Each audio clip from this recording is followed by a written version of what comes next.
नमस्कार दोस्तों, स्वागत है आपका एग्जाम मेकर यूट्यूब चैनल में। दोस्तों, इस वीडियो के माध्यम से हम यूपीपीसीएस प्री 2020 के लिए टेस्ट संख्या 36 देखेंगे। दोस्तों, इसकी जो एग्जाम की निर्धारित तिथि 21 जून है अभी तक दोस्तों। और जो आपके लिए प्रश्न दिख रहा है कि निम्नलिखित कथनों पर विचार कीजिए। ओपेक पेट्रोलियम आयातक देशों का संगठन है। इस संगठन की स्थापना बगदाद में हुई थी। इस संगठन का मुख्यालय वियना में स्थित है। तो उपरोक्त में से कौन सा कथन सही है? केवल 1 और 2 सही है, केवल 2 सही है, 1 और 3 सही है, डी केवल 2 और 3 सही है। दोस्तों, इसका आंसर दीजिए और इसका हम आंसर देखेंगे वीडियो के अंत में। दोस्तों, अगर आप चैनल पे नए हैं तो please exam maker YouTube channel को सब्सक्राइब कर ले, आपसे विनम्र निवेदन है। और वीडियो देखें, वीडियो अगर अच्छी लगे तो प्लीज़ वीडियो को लाइक करें तथा अपने दोस्तों के साथ शेयर भी करें। तो दोस्तों, प्रारंभ करते हैं हम अपनी इस वीडियो के लिए।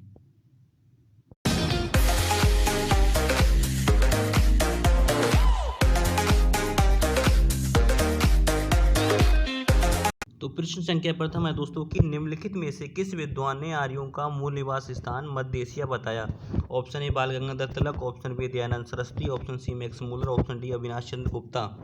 तो इसका सही आंसर दीजिए। तो इसका सही आंसर है सी, मैक्स मूलर। ठीक है, मैक्स मूलर ने आर्यों का मूल निवास स्थान को मध्य एशिया बताया था। ठीक है, मध्य एशिया बताया था। ठीक है, और उनकी बात करें बाल गंगाधर तिलक की, तो बाल गंगाधर तिलक ने उत्तरी ध्रुव को आर्यों का मूल निवास स्थान बताया।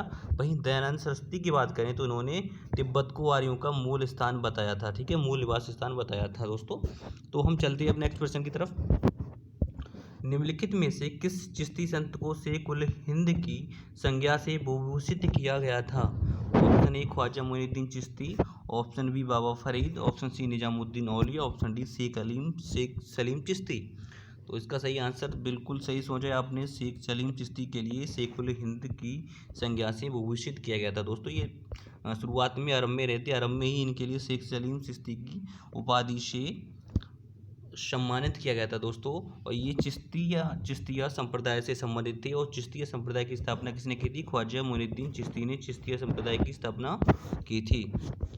हम चलते हैं नेक्स्ट क्वेश्चन की तरफ दोस्तों। निम्नलिखित कथनों के तथ्यों पर विचार कीजिए। निम्नलिखित तथ्यों पर विचार कीजिए। ऑप्शन ए ज्ञानपीठ पुरस्कार भारतीय साहित्य के लिए दिया जाने वाला सर्वोच्च पुरस्कार है। ऑप्शन 2 है इसमें, इस पुरस्कार के तहत 15 लाख की धनराशि मांगदेवी की प्रतिमा व प्रशस्ति पत्र प्रदान किया जाता है। तो उपयुक्त कथनों में से कौन सा कथन सही है? केवल 1 सही है, केवल 2 सही है, 1 और 2 दोनों सही है, डी इनमें से कोई सही नहीं है। तो इसका सही आंसर बताइए। तो इसका सही आंसर है केवल 1 सही है। ठीक है, केवल 1 सही है। ठीक है, अब इसके बारे में हम जान लेते हैं दोस्तों। भारतीय ज्ञानपीठ पुरस्कार भारतीय साहित्य क्षेत्र में दिए जाने वाला सर्वोच्च पुरस्कार है दोस्तों। इसके तहत 11 लाख रुपए तथा वांगदेवी की प्रतिमा व प्रशस्ति पत्र प्रदान किया जाता है दोस्तों। ये भारतीय संविधान की 8वीं अनुसूची में वर्णित 22 भाषाओं में प्रदान किया जाता है दोस्तों। ठीक है, और ये केवल भारतीय नागरिक को ही प्रदान किया जाता है ज्ञानपीठ पुरस्कार। नेक्स्ट प्रश्न है दोस्तों, निम्नलिखित में से कौन सही सुमेलित नहीं है? ठीक है, तो ए राष्ट्रीय युवा दिवस 12 जनवरी, बी राष्ट्रीय विज्ञान दिवस 28 जनवरी, सी राष्ट्रीय खेल दिवस 29 अगस्त, डी किसान दिवस 23 दिसंबर। ठीक है, तो इसका सही आंसर बताइए। तो इसका सही आंसर है बी, राष्ट्रीय विज्ञान दिवस 28 जनवरी को न मनाकर 28 फरवरी को मनाया जाता है। ठीक है, तो इसके बारे में हम और थोड़ी जानकारी कर लेते हैं दोस्तों। राष्ट्रीय विज्ञान दिवस 28 फरवरी को मनाया जाता है। यह दिवस भारतीय वैज्ञानिक सीवी रमन द्वारा की गई उनकी खोज रमन प्रभाव के लिए दिया जाता है। रमन प्रभाव के लिए दिया जाता है। उल्लेखनीय है कि रमन ने यह खोज 28 फरवरी 1928 को की थी। इसी खोज के कारण उन्हें 1930 में नोबेल पुरस्कार से भी सम्मानित किया गया था। ठीक है, और अगर हम खेल दिवस की बात करें तो मेजर ध्यानचंद की जन्मतिथि के उपलक्ष्य में मनाया जाता है। किसान दिवस की बात करें तो चौधरी चरण सिंह के जन्मतिथि के उपलक्ष्य में मनाया जाता है किसान दिवस। और राष्ट्रीय युवा दिवस की बात करें तो स्वामी विवेकानंद सरस्वती के बारे में। नेक्स्ट क्वेश्चन है दोस्तों, निम्नलिखित में से कौन वित्तीय समावेशन की प्रक्रिया की सफलता में बाधक है? ऑप्शन ए बैंक शाखाओं में अधिकता, ऑप्शन सी साक्षरता, ऑप्शन बी निम्न आय, ऑप्शन डी अधिक आय। तो इसका सही आंसर है निम्न आय। ठीक है, निम्न आय वित्तीय समावेशन की प्रक्रिया की सफलता में बाधक होता है। ठीक है, तो इसके बारे में थोड़ी हम जानकारी और एकत्रित कर लेते हैं दोस्तों। वित्तीय समावेशन वह प्रक्रिया है जिसके तहत वित्तीय सेवाएं सही समय पर सही अनुपात में समाज के पिछड़े वर्गों को प्रदान की जाती हैं, सही समय पर और सही अनुपात में। ठीक है, निम्न आय निरक्षरता एवं बैंक शाखाओं का अभाव तीनों ही वित्तीय समावेशन की प्रक्रिया की सफलता में बाधक है, जबकि बैंकों की अधिकता, साक्षरता आदि वित्तीय समावेशन की प्रक्रिया की सफलता में योगदान देती है, ना कि बाधा उत्पन्न करती है। तो इसका सही आंसर क्या है? निम्न आय। बाधक की बात हो रही है तो निम्न आय। ठीक है। नेक्स्ट प्रश्न है दोस्तों, निम्नलिखित कथनों पर विचार कीजिए। उत्तर प्रदेश की जलवायु उष्णकटिबंधीय मानसून प्रकार की है। 2, उत्तर प्रदेश को मुख्यतः 3 प्राकृतिक प्रदेशों में विभाजित किया गया है। 3, जलवायु की दृष्टि से उत्तर प्रदेश को 18 शस्य जलवायु क्षेत्रों में विभाजित किया गया है। तो इनमें कौन सा सही है आपको बताना है। केवल 1 और 2 सही है, केवल 3 सही है, 1 और 3 सही है, इनमें से कोई सही नहीं है। तो दोस्तों इसका सही आंसर है केवल 1 और 2 सही है, क्योंकि जलवायु की दृष्टि से उत्तर प्रदेश को 18 नहीं बल्कि 9 शस्य जलवायु क्षेत्रों में विभाजित किया गया है। ठीक है। अब चलते हैं नेक्स्ट प्रश्न की तरफ। निम्नलिखित तथ्यों पर विचार कीजिए। रेमन मैग्सेसे पुरस्कार को एशिया का नोबेल पुरस्कार कहा जाता है। रेमन मैग्सेसे फिलीपींस के राष्ट्रपति थे। तो इनमें से बताना है कौन सा सही है। केवल 1 सही है, केवल 2, 1 और 2 दोनों, इनमें से कोई नहीं। तो इनका सही है सी, 1 और 2 दोनों ही सही हैं। ठीक है।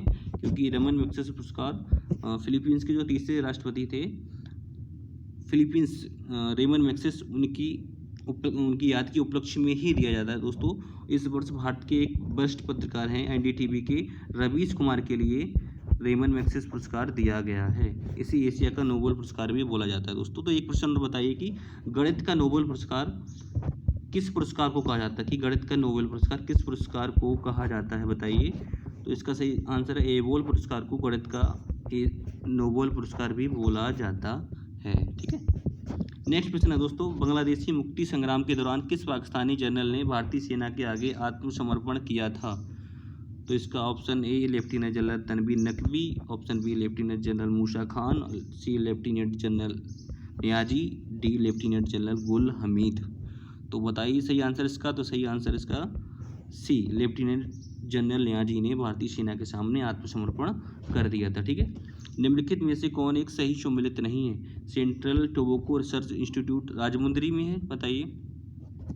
Option B Indian council of agriculture research Hyderabad में है, C Indian institute of petroleum Dehradun में है, डी नेशनल केमिकल लेबोरेटरी कहाँ, पुणे में स्थित है। तो आपको बताना है इसमें से कौन सही सम्मिलित नहीं है। 3 सेकंड है आपके पास।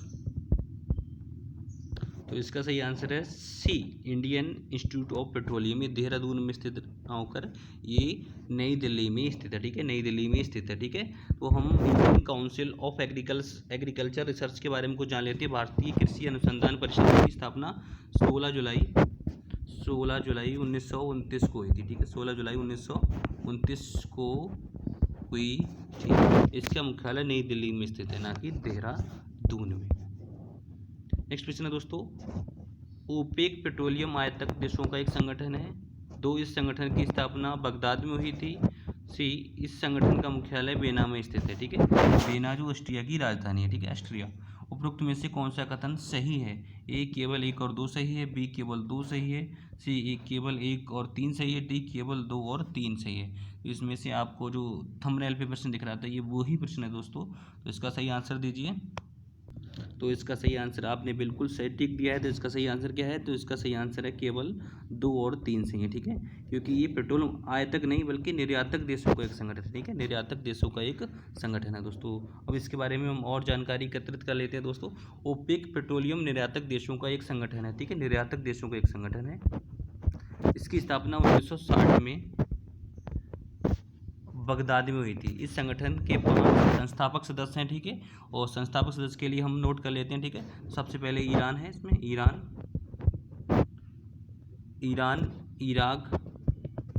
ईरान हो गया, इराक हो गया, कुवैत हो गया आपका, कुवैत,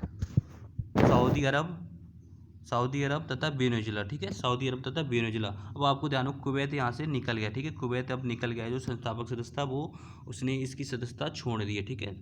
तो इसके अब वर्तमान में इसके 12 सदस्य हैं। ठीक है। वर्तमान में इसके 12 सदस्य हैं। ठीक है। इसके संगठन का मुख्यालय, संगठन का जो मुख्यालय वेना में है, जो ऑस्ट्रिया की राजधानी है। ठीक है। तो नेक्स्ट क्वेश्चन की तरफ चलते हैं। उत्तर प्रदेश में सैनिटरी मार्ट योजना कब लागू की गई थी। उत्तर प्रदेश में सैनिटरी मार्ट योजना कब लागू की गई थी। ए 2001, 2, बी 2003-4, सी 2005-6, डी 2002-2003। दोस्तों बिल्कुल सही सोचा है इसका सही आंसर। इसका सही आंसर 2001-2002 में उत्तर प्रदेश में सैनिटरी मार्ट योजना लागू की गई थी दोस्तों। ठीक है, तो सैनिटरी मार्ट योजना उत्तर प्रदेश राज्य की अनुसूचित जाति विकास निगम द्वारा, ठीक है, अनुसूचित जाति विकास निगम द्वारा 2001-2 में प्रारंभ की गई थी।